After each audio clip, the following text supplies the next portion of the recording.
que subyace de esta conectividad permanente y de este uso de la tecnología, digamos, mal uso, mejor dicho, de la tecnología.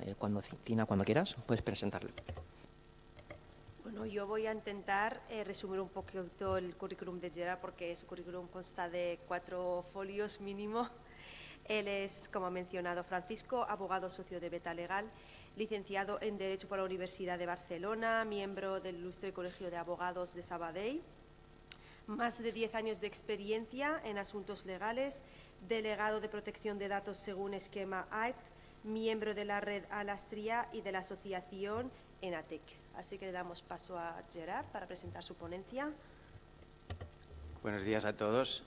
Muchas gracias por la amable presentación y muchas gracias a ti, Francisco, también por invitarme al Congreso. Para mí es un placer estar rodeado de vosotros y del resto de ilustres ponentes. No sé si recuerdas el año pasado, cuando se dio la ocasión también de venir aquí, planteamos esta ponencia y la planteamos en términos de actualidad también. Pero creo que durante este año se han sucedido acontecimientos que hacen que sea todavía más de actualidad, si cabe, que lo era el año pasado. Entonces, como veis, el título de mi ponencia deja abierta esa licitud o no del tratamiento de datos biométricos en cuanto al registro de jornada diaria se trata. Ya veremos al final si procede o no procede, si es lícito o no, y para ello vamos a empezar haciendo una breve aproximación sobre el tratamiento de datos personales en el ámbito laboral. Pues bien, el Reglamento General de Protección de Datos, en su artículo 4.1, en el cual nos define los conceptos fundamentales y básicos que se refieren a la protección de datos personales, nos indica que dato personal es toda aquella información relativa a una persona física que la identifica o que la puede hacer identificable. Por ejemplo, el nombre, sus apellidos, identificadores únicos o numéricos, datos de localización, datos de salud, evaluaciones que se pueden realizar sobre la persona, informes sobre su vida profesional o laboral o, entre otros, también los datos biométricos. Bien, la normativa sobre protección de datos ampara a aquellos interesados, es decir, a las personas físicas, frente a cualquier operación que se pueda realizar con sus datos personales. Y podemos entender operación como todas aquellas que consisten en el registro, la recogida, la consulta, la estructuración, la difusión, la supresión o la extracción de datos personales, entre otras. Por lo tanto, la normativa sobre protección de datos personales, como no puede ser de otra manera, se aplica también al tratamiento de datos que realiza una empresa sobre sus empleados. Hay que tener en cuenta, no obstante, que está excluida de esa normativa aquellas actividades que se realizan en un ámbito personal o doméstico, si bien este concepto no está ajeno de interpretaciones. Por ejemplo, el TJUE establece que no solo hay que tener en cuenta que esa actividad se realice en un ámbito doméstico o personal, sino el potencial alcance de esa difusión de datos personales que se puede llegar a hacer en un momento dado. Pero bueno, esto sería objeto de una ponencia por separado. Bien, ¿cuáles son esas bases jurídicas que nos permiten tratar datos personales en el ámbito laboral? Debemos acudir para ello al artículo 6 del Reglamento General de Protección de Datos y en el ámbito laboral básicamente serán 3 o 4 las bases jurídicas que podamos utilizar para tratar datos personales. En general, y digo en general, ya veréis por qué más adelante, el consentimiento no va a ser una base de legitimación válida para proceder al tratamiento de datos personales en el ámbito laboral por esa relación de desequilibrio que subyace la relación en sí. La principal base de legitimación va a ser seguramente el propio contrato de trabajo, ¿no?, para tratar aquellos datos que sean necesarios, y esto lo subrayo, para ejecutar la propia relación laboral, es decir, los datos biométricos en principio no serían necesarios para ejecutar esa relación laboral, el contrato de trabajo. Otra de las bases sería el cumplimiento de una obligación legal para cumplir con las exigencias legales que nos marca la normativa, por ejemplo, para la cotización a la seguridad social, obligaciones tributarias, registro de jornada, etcétera. Intereses legítimos del responsable del tratamiento o de un tercero, siempre que esos intereses legítimos superen en todo caso ese triple juicio de proporcionalidad, es decir, son necesarios, idóneos y proporcionales en sentido estricto, y que no prevalezcan evidentemente los derechos y libertades de los interesados. Bien, todo tratamiento de datos personales debe ser informado. Entonces, el responsable del tratamiento, la empresa en este caso, debe facilitar, en todo caso, la información sobre el tratamiento de datos personales que va a llevar a cabo. La información se puede facilitar por capas, es decir, podemos facilitar en primer término una primera capa informativa con la información básica, es decir, quién es el responsable del tratamiento, para qué finalidades voy a tratar los datos personales y qué derechos tiene el interesado, la persona física, sobre sus datos personales. Luego podemos facilitar un enlace a esa segunda capa informativa que nos facilitará mucha más información sobre el tratamiento de datos. Bien, en el momento en que se recaban los datos es cuando debe facilitarse esa información o en el plazo máximo de un mes si esos datos no han sido recabados directamente del propio interesado. Hay que tener en cuenta, en todo caso, que esa información que sea el interesado no equivale a la prestación de un consentimiento por parte del mismo.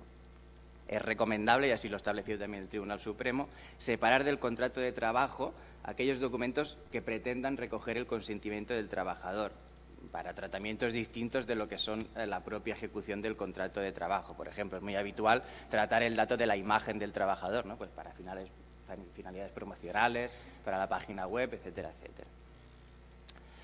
Entrando ya en materia sobre el concepto de datos biométricos, debemos acudir para ello al apartado 14 del artículo 4 del reglamento, que nos establece que son aquellos datos personales obtenidos a partir de un tratamiento técnico específico, esto es fundamental, relativos a las características físicas, fisiológicas o conductuales de una persona física que permitan o confirmen la identificación única de dicha persona. Por ejemplo, imágenes faciales o datos dactiloscópicos. Esta parte que veis subrayada en negrita son las 3 características fundamentales para que un dato pueda considerarse de dato biométrico. Pues bien, estos datos biométricos presentan la particularidad de ser producidos por el propio cuerpo de la persona física y, por lo tanto, lo caracterizan de manera definitiva. Por lo tanto, estos datos son únicos y tienen una prospección o deberían ser permanentes o definitivos en el tiempo. Evidentemente no siempre va a ser así, pero eso es la generalidad. Entonces, la persona no puede ser tampoco en ningún caso liberada de esos datos biométricos, no los puede cambiar en caso de compromiso, de que haya una brecha de seguridad, por ejemplo, se pierdan o haya una intrusión en el sistema no autorizada. Las técnicas que procesan esos datos biométricos se basan, como hemos dicho, en la recogida de datos físicos, en datos de la conducta de la persona, en datos fisiológicos o incluso en datos neuronales. Ese tratamiento se realiza a través de dispositivos que incorporan sensores, creando unos patrones que posibilitan finalmente la identificación única de esa persona, el perfilado de la persona o el seguimiento a lo largo del tiempo de la misma. En algunos casos, para tratar esos datos biométricos vamos a necesitar una conducta activa de la persona. Por ejemplo, en el caso del registro horario vamos a necesitar que primeramente se registre su huella para posteriormente poder hacer la comprobación, pero en otros casos no se necesita una conducta activa de la persona. Por ejemplo, en las cámaras de videovigilancia que detectan si hay presencia humana o animal en una sala. Ahí la persona no debe hacer nada, se le detecta automáticamente. ¿Qué etapas tenemos en las fases, o qué etapas o fases en el reconocimiento biométrico podemos distinguir? Pues bien, tenemos la primera fase, que sería la etapa de inscripción, de registro de esas características biométricas en el sistema biométrico. Lo que hace el sistema a través de esos sensores que comentábamos es capturar bajo la forma de una imagen dactilar en este caso, y el formato resultante de esa imagen será, como veremos, un patrón con las características básicas de esa imagen. Esta fase primera podríamos llamarla fase de inscripción o de registro. La segunda etapa, como decíamos, la información que se contiene en esa muestra que se ha extraído, en la imagen, pensemos una imagen dactiloscópica, se reduce y se transforma en etiquetas o números o patrones a través de un algoritmo. Esta fase, por lo tanto, es la que podemos llamar extracción de las características básicas de esa imagen.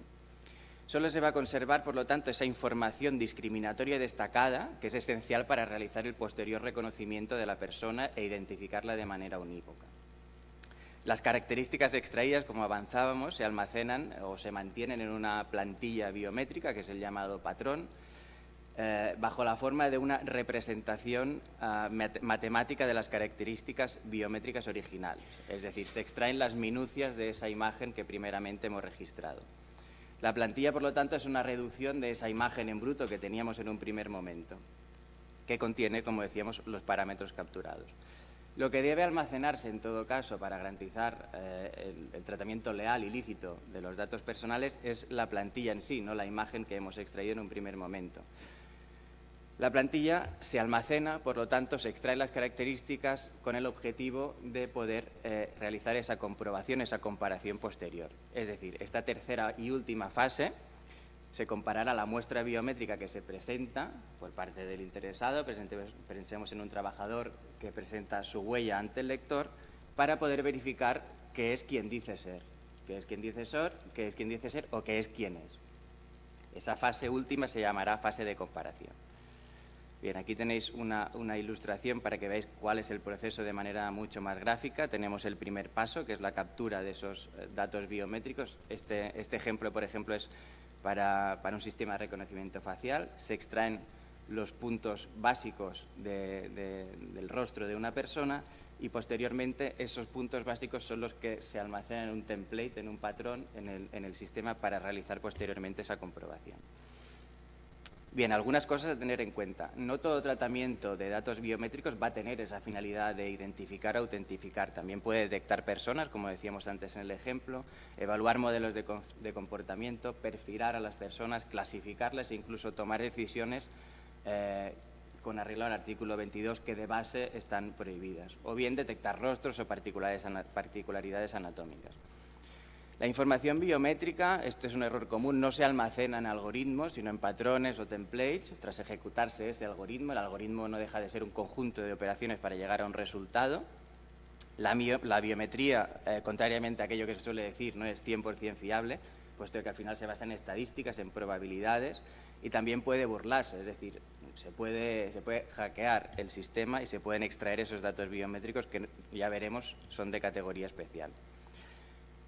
Por último, la información biométrica también puede ser reconstruida a partir de los patrones almacenados o huellas en objetos. Es decir, por mucho que almacenemos el patrón o esas minucias básicas, esos datos que tenemos pseudonimizados también pueden reconstruirse y formar finalmente la huella que teníamos en un primer momento.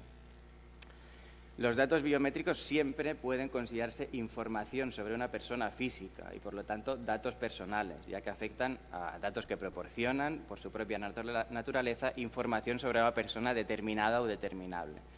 En el contexto de esta identificación biométrica, la persona es generalmente identificable porque los datos biométricos se usan normalmente para identificar o autenticar, es decir, comprobar que es quien dice ser, al menos en la medida en que a este interesado se le distingue de otras personas físicas. Cabe distinguir, por lo tanto, y esto es fundamental a los efectos de verificar si esos datos biométricos son o no de categoría especial, dos cuestiones. Los supuestos de identificación o bien los supuestos de autenticación. En primer lugar, la identificación, ¿qué es? Pues es aquel proceso que nos conduce a reconocer a un individuo particular entre un grupo de individuos, comparando los datos de este individuo a identificar con los datos de cada individuo en el grupo. Es decir, se hace una comparación uno a varios. El individuo que presenta sus datos biométricos para que se compruebe si es quien dice ser, forma parte de una gran base de datos o una base de datos en general en la cual hay distintos individuos y lo que hace el proceso de comprobación es verificar que ese individuo está dentro de esa base de datos y por lo tanto es quien dice ser. En segundo término tenemos la verificación o autenticación, ¿no? Es el proceso de probar que cierta identidad reclamada por un individuo en el momento de comprobar la identidad o que es quien dice ser, se realiza de uno a uno, es decir, lo que hacemos cuando desbloqueamos nuestro smartphone, por ejemplo, tenemos la huella guardada en local, pues en ese momento únicamente comparamos nuestra huella que presentamos con la que ya tenemos almacenada en un momento previo. Aquí veis también la diferencia de manera gráfica, ¿no? En la primera imagen veis el proceso de verificación, se compara uno a uno, es decir, la base de datos únicamente consta de los datos biométricos o el patrón de esa persona que presenta la huella, y en la segunda imagen tenemos el proceso de identificación, ¿no? Es decir, el template, el patrón, se compara con una base de datos en la cual hay muchos más individuos, es decir, se hace un proceso uno a varios.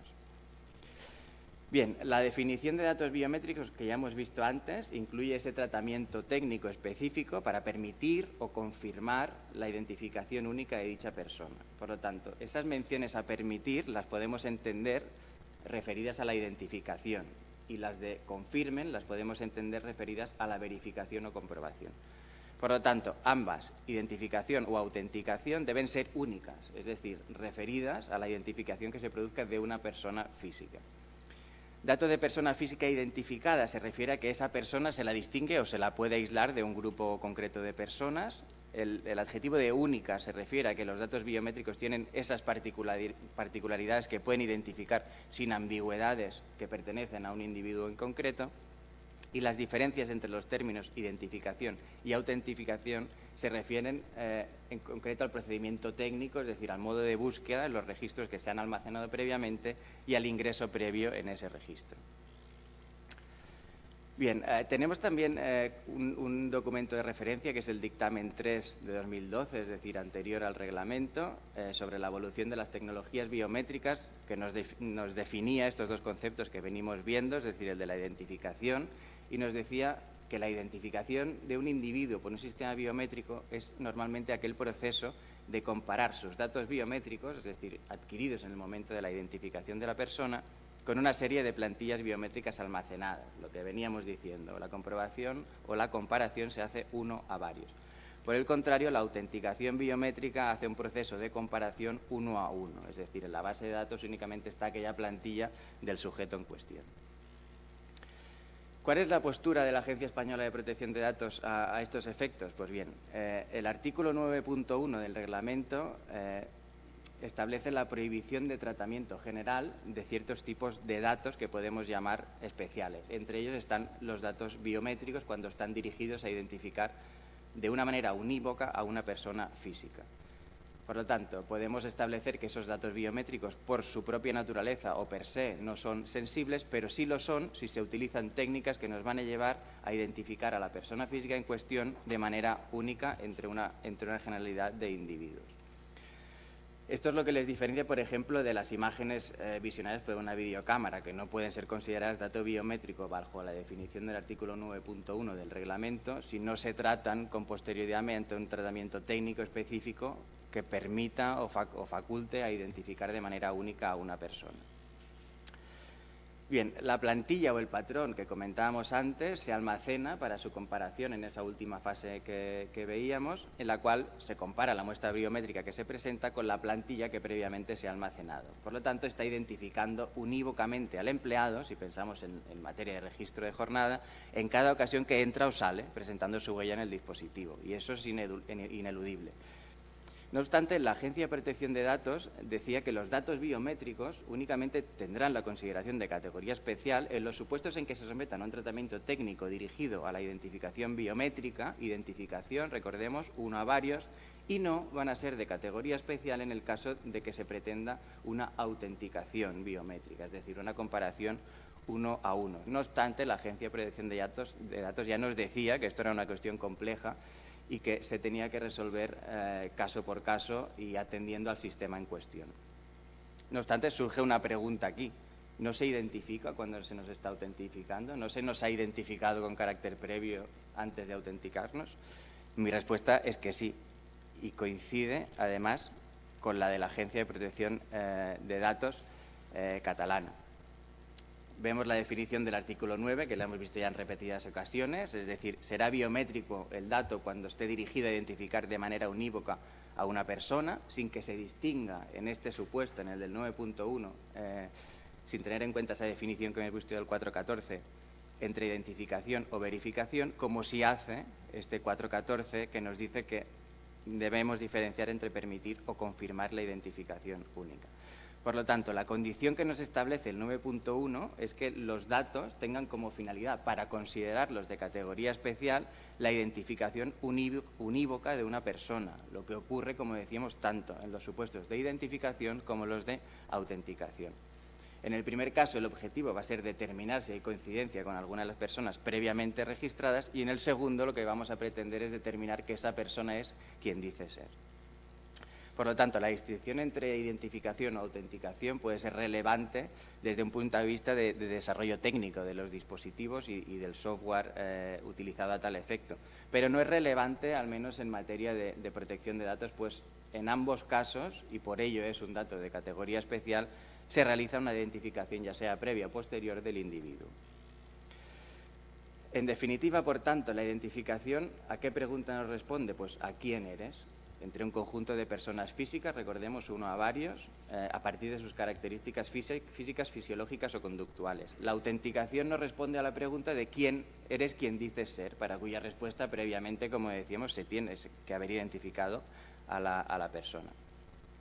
Entonces, cuando el artículo 9.1 hace referencia a esa identificación unívoca, debemos entender que se refiere tanto a la acción de identificar, es decir, permitir identificar, como a la acción de autenticar o comprobar que esa identidad es la que nos dicen.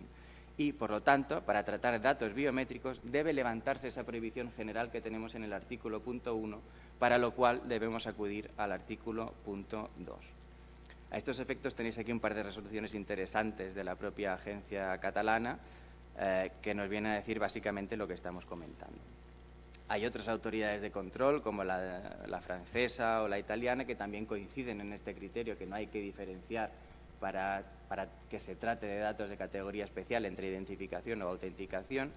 Y tenemos sobre todo esas directrices 5.22 sobre el uso de reconocimiento facial para el cumplimiento de la ley del Comité Europeo de Protección de Datos, en que básicamente nos dice que sea identificación o autenticación, si es para identificar personas, siempre van a ser datos de categoría especial y, por lo tanto, debemos contar con una excepción del apartado segundo del artículo 9 para levantar esa prohibición y poder tratar esos datos.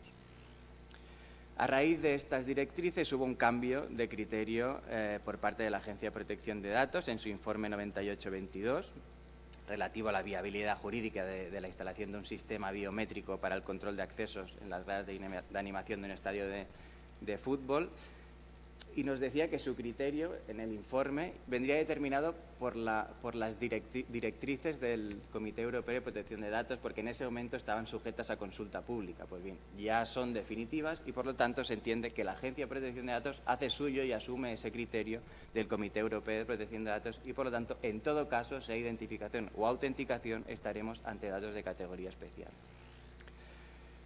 En cualquier caso, si el registro horario se realiza a través de la identificación de los trabajadores mediante datos biométricos, vamos a tener, por tanto, que acudir al 9.1, que nos prohíbe en general su tratamiento, y al apartado segundo de ese mismo artículo, y contar con una base de legitimación. Estos dos requisitos son cumulativos.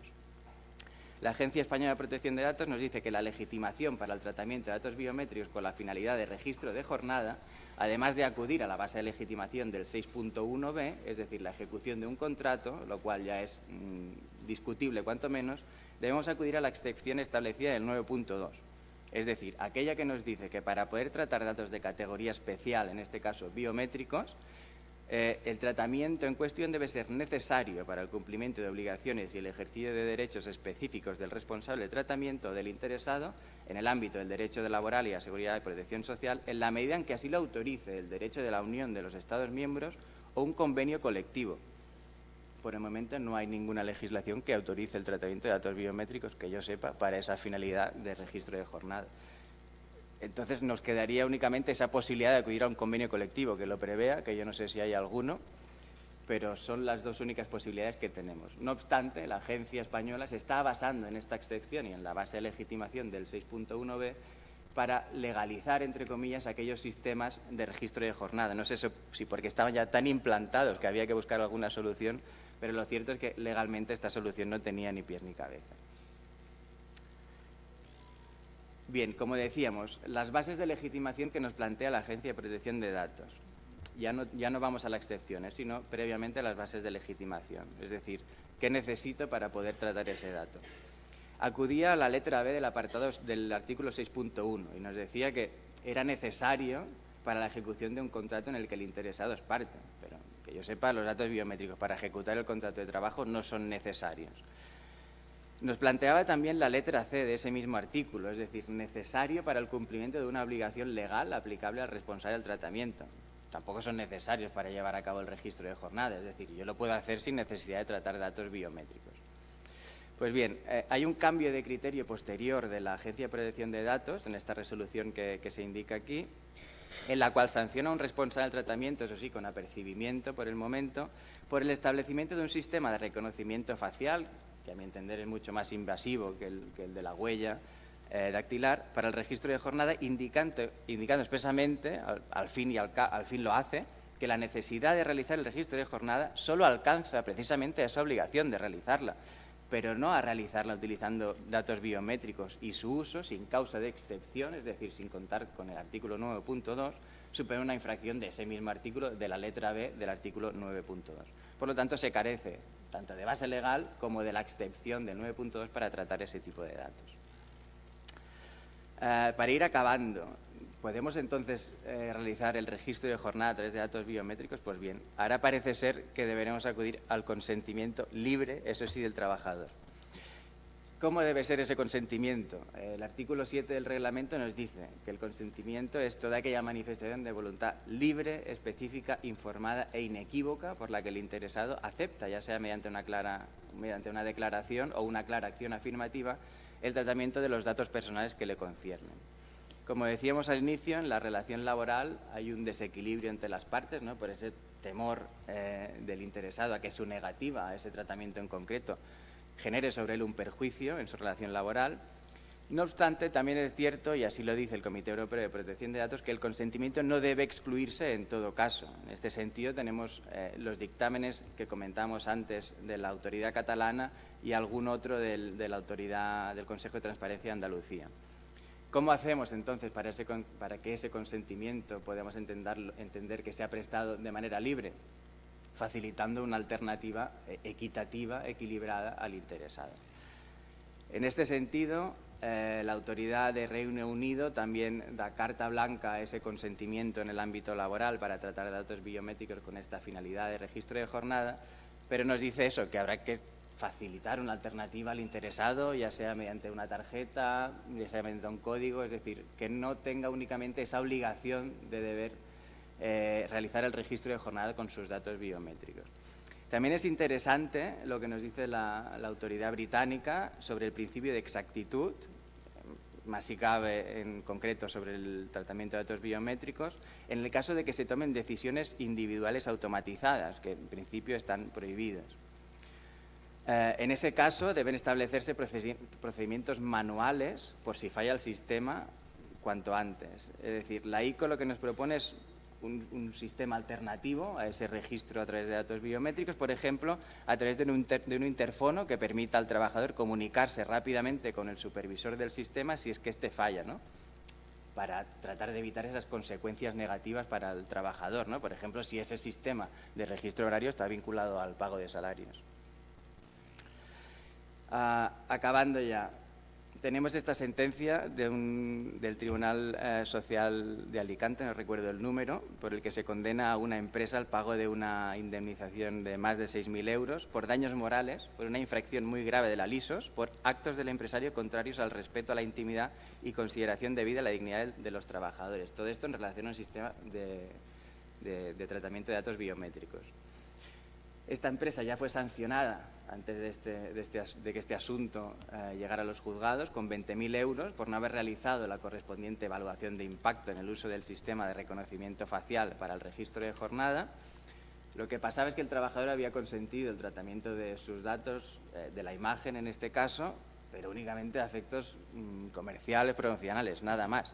Ni había consentido para que sus datos biométricos se utilizaran para el registro de jornada, ni tampoco había sido informado, lo que debe suceder en todo caso.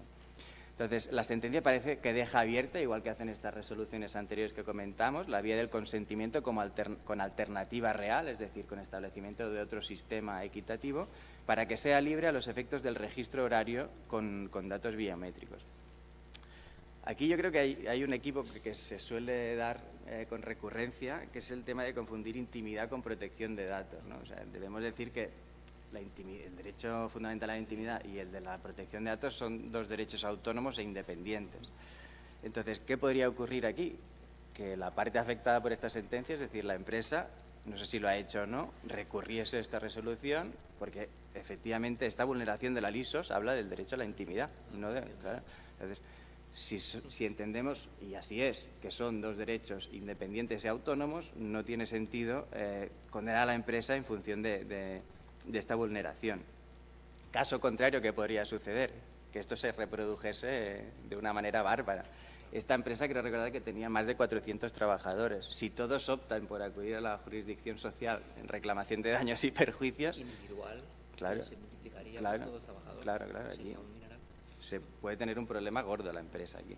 En cualquier caso, el artículo 82, prescindiendo ya de la LISOS, sí que nos da el derecho como interesados, si se ha producido una vulneración o una brecha de seguridad, por ejemplo, en el tratamiento de nuestros datos personales, a obtener una indemnización siempre que ese daño haya sido real y exista una relación de causalidad entre el incumplimiento y el daño causado. Por último ya, como decíamos, a esta empresa se la sancionó por no haber realizado la evaluación de impacto, que es preceptiva en el uso de este tipo de sistemas. Si nos vamos tanto al reglamento como a la lista publicada por parte de la agencia sobre tratamientos que sí o sí requieren una evaluación de impacto, vemos que se cumplen los números 4, 5 y 10 de esa lista. Es un tratamiento que implica, como decíamos, en todo caso, categorías especiales de datos personales, las del 9.1. Es un tratamiento que implica el uso de datos biométricos con la finalidad inequívoca de identificar a una persona física, y es un tratamiento al final que utiliza nuevas tecnologías, los sistemas de reconocimiento biométrico.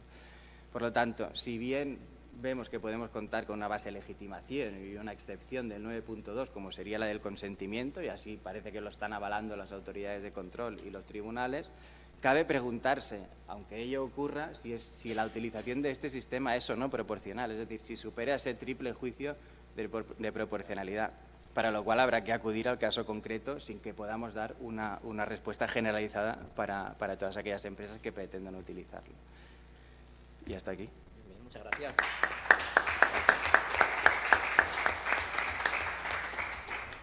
Bueno, muchísimas gracias, Gerard. Yo recomiendo a Gerard, es experto en protección de datos, en LinkedIn es una persona activa en ese sentido, y para los que trabajamos el derecho laboral, que parece normativa, ¿no? El Reglamento General de Protección de Datos, la Ley Orgánica de Protección de Datos, parece que está un poco alejada del estatuto, ¿no? Es decir, son cuestiones que sí que tienen una realidad, una relación directa, pero que caben muchas modificaciones, ¿no? Por ejemplo, la LISOS no habla de protección de datos, habla de intimidad. Son cuestiones realmente independientes, pero puede haber cierta relación, ¿no? Yo me pregunto, no sé si hay alguno aquí en la audiencia que tenga alguna cuestión, que levante la mano, pero con motivo de tu intervención me han surgido un par de dudas que también se reincidieron el año pasado con una ponencia del profesor Juan Alberto Tormos, ¿no? Donde se hablaba que estos datos biométricos, para alumnos, para estudiantes que no lo conozcan, es la identificación de capturar rostro, voz, imagen o huella, ¿no? Entre otras cosas, ¿no? Pues bien, hablaba con Juan Alberto, que decíamos, bueno, pero en temas de seguridad y salud en el trabajo, incluso el hecho del láser, ¿no? Que vaya al ojo del trabajador, que tenga que fichar todos los días de este modo, no sé si puede provocarle algún problema visual, ¿no? Es decir, esto se ha tenido en cuenta, una pregunta que te lanzo, y por si estas cuestiones son invasivas para la salud de la persona trabajadora. Eso es una duda que me surge y que creo que es interesante. Otra duda, porque estas cuestiones que hemos visto son más propias de Misión Imposible, ¿no? De cuando entra una persona a un centro de inteligencia y reconoce la cara. ¿En qué empresas en España se utilizan estos métodos de registro? ¿En la hostelería? ¿En el sector del comercio? Es decir, ¿cómo se fichan, ¿no? ¿Es habitual en empresas grandes? ¿En qué tipo de empresas? Me imagino que con vertiente tecnológica, que tendrán recursos, pero no sé si es muy habitual en el mundo, en España, ¿no? Con estas cuestiones de inteligencia. Por tanto, si me puedes dar algún tipo de dato o en qué empresas se suele haber estos datos biométricos como forma de registro, porque creo que hay formas de registrar la jornada menos invasivas, muy sencillas, con clicar un botón. No es necesario estos reconocimientos, aunque el trabajador dé su consentimiento, ¿no? Porque pueden vulnerarse derechos fundamentales. Y luego también, la tercera última pregunta, me han surgido muchas, pero no puedo darlas todas. ¿Qué te sugiere la inteligencia artificial, ¿no? Yo actualmente en LinkedIn estoy utilizando las imágenes de inteligencia artificial como un modo de no usar imágenes con propiedad, ¿no? Es decir, imágenes libres, pues bueno, busco inteligencia artificial, pongo un prompt y me aparece me genera una imagen, ¿no? Muy real, o sea, que prácticamente es inconfundible, ¿no? Con la vida real. Entonces, ¿cómo aquí la protección de datos con estos sistemas puede chocar con la inteligencia artificial? Porque pueden haber conflictos de testigos o montajes esto es propio de películas de Estados Unidos, donde se pueda utilizar la inteligencia artificial para generar algún tipo de ventaja hacia la empresa o hacia el trabajador, ¿no? Es decir, cómo se puede solventar estos problemas que pueden causar conflictos en sede judicial. Por lo tanto, estas son las 3 preguntas.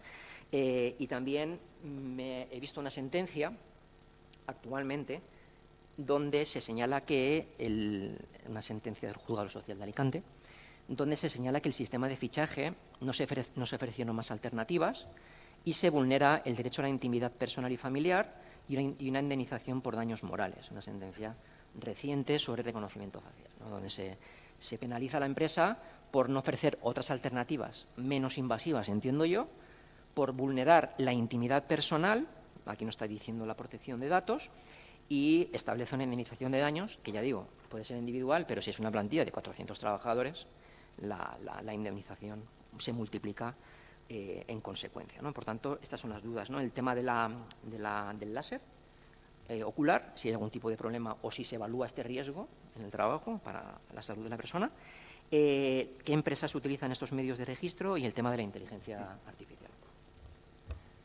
Gracias, Fran. Sobre el tema de la salud, desconozco realmente si eso podría llegar a afectar a la salud de los trabajadores, pero no lo descarto, evidentemente. Hay empresas de todo tipo que utilizan estos sistemas. La última que se me ha planteado a mí es del sector de la hostelería. Y no íbamos por huella dactilar, iban directamente reconocimiento facial, directamente. Entonces, empresas de todo tipo, no tienen por qué ser grandes empresas tecnológicas, ni empresas aquello de un volumen considerable de trabajadores, sino empresas de 3, 4 trabajadores lo están utilizando, pero porque desconocen totalmente este asunto. Nadie les ha asesorado y cuando vienen ya está todo implantado y ahora hazles cambiar ese sistema, ¿no? Entonces, hay que concienciar mucho sobre esto y hay que explicarlo, porque la gente no lo tiene en cuenta, es decir, por la eficiencia, pero la eficiencia no viene marcada por esa mayor facilidad. La eficiencia también viene marcada por el respeto a los derechos fundamentales de los interesados. Es decir, hay que ponderarlo todo al final. Y en protección de datos casi siempre estamos ponderando derechos, ¿no? Entonces, en cuanto a la inteligencia artificial, esa constante evolución, cada día vemos cosas nuevas, ¿no? El uso que me decías tú de imágenes, ¿no?